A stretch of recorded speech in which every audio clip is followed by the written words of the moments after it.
Hello, my name is holmes-smith and I'm a business student at Leeds Beckett University.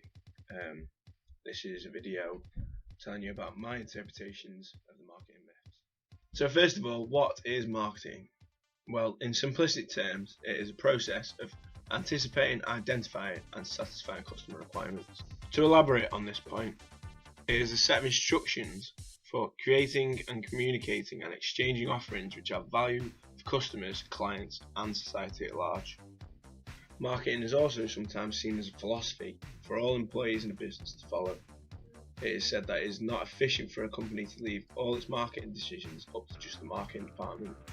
It is more beneficial for a company to have everybody in the business responsible for marketing their products or service. Now I'm going to talk about market orientation, and traditionally there are four types of market orientation, the first being production orientated.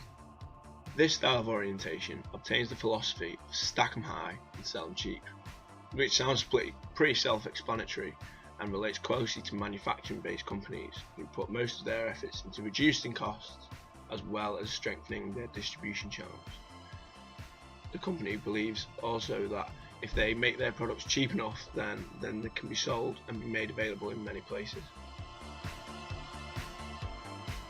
The next style of orientation I'm going to talk about is product orientation, and the philosophy behind product orientated business is that they direct their efforts into improving the quality of an already existing product or service. Therefore, they see that if they have a high quality product, that it can be sold at a high market price. However, businesses who follow this strategy need to be aware that high prices can often confront budgets of their customers.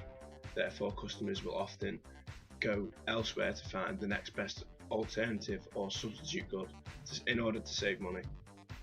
A company who has mastered the concept of product orientation is Gillette. They focus on producing the best quality razors and have been leading the market for many years.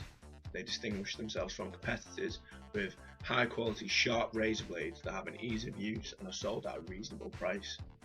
They are also forever innovating and developing their existing products to maintain a lead in the market.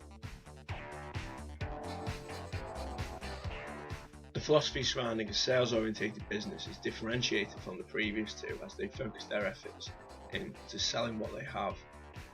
These companies believe in attracting customers towards them and believe that their products can not only be bought but have to be sold to the customer, and by a method of persistence and repetition that anything can be sold to the customer. This method can be effective in the short term, however it does not necessarily generate repeat custom, which means it's not therefore as effective in the long run. An example of this campaign would be a buy one get one free or bog off approach, which are often seen on TV, newspapers, billboards.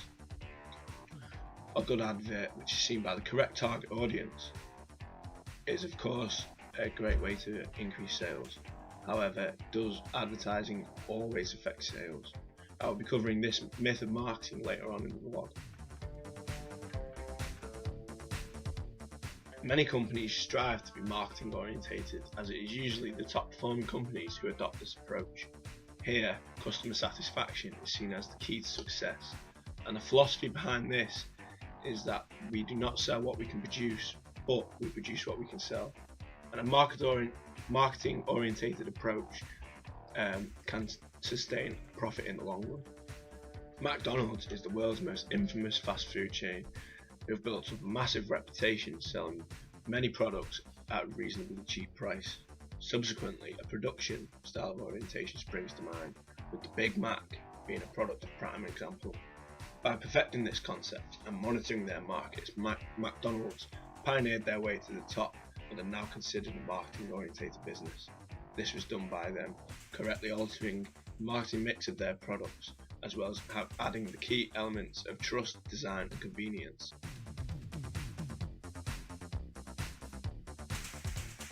I will now talk about the marketing myths. The first myth being a satisfied customer is a loyal customer. Although this statement may be true in many cases, satisfaction is without a doubt a measure of what people say, whereas loyalty is a measure of what the customer does. For example, a first-time customer who says they are satisfied does not necessarily mean they're going to come back for repeat custom and then become loyal. Drawing from my own personal experiences, I have never owned an Apple iPhone. I've always used products of Android, despite the hype of what my friends created around the Apple product. Recently, one of my friends, who's a previous iPhone user, has swapped to the Android product, and he's never looked back. He now believes that out of loyalty, a false sense of satisfaction with his old phone was created, and he was only satisfied because he was unaware of the benefits of the rival product. Now that he is aware of these benefits, he is no longer loyal to the inferior product. A strong brand is invincible. In my opinion, this statement is false. My reasoning behind this is that I believe a business will fold if they do not continuously innovate or they do not conform to changing trends in consumer tastes and preferences. It does not matter the size or strength of the business. You could say there are exceptions to this rule. For example, BP, they were responsible for America's biggest environmental catastrophe on record when they spilled millions of gallons of oil into the Gulf of Mexico, which then led to a £28 billion cleanup operation, which would surely kill off any business which was not invincible. Yet BP still flourish and remain one of the leading brands in oil distribution. A brand that failed to innovate is Blockbuster, who now only survive online. Failing to anticipate and identify a change in technology has forced them to close down all their stores. Advertising always affects sales. Advertising can be a great way to increase sales and boost revenue if used correctly and seen by the correct target audience. Of course, there is always the risk that nobody will see your advert. Advertising is often mistaken for sales promotion.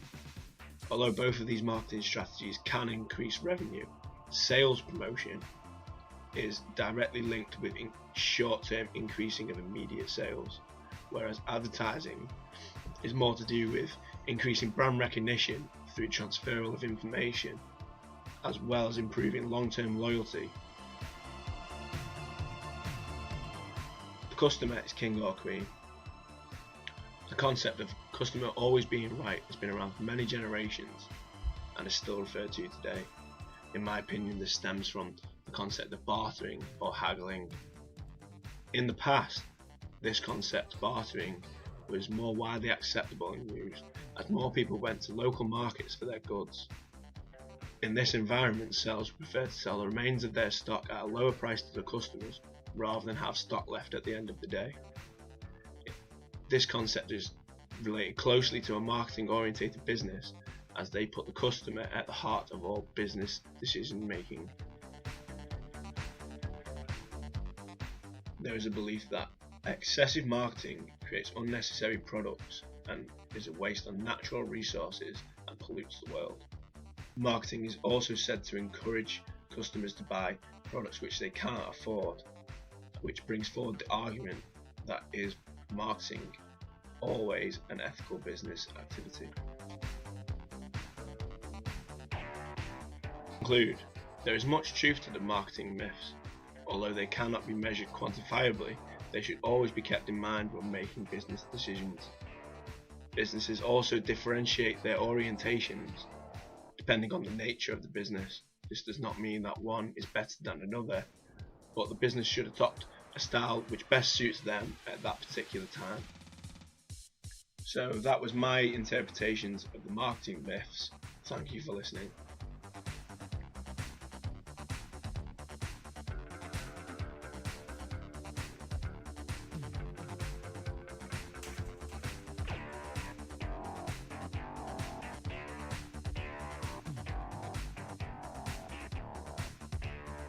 And an activity for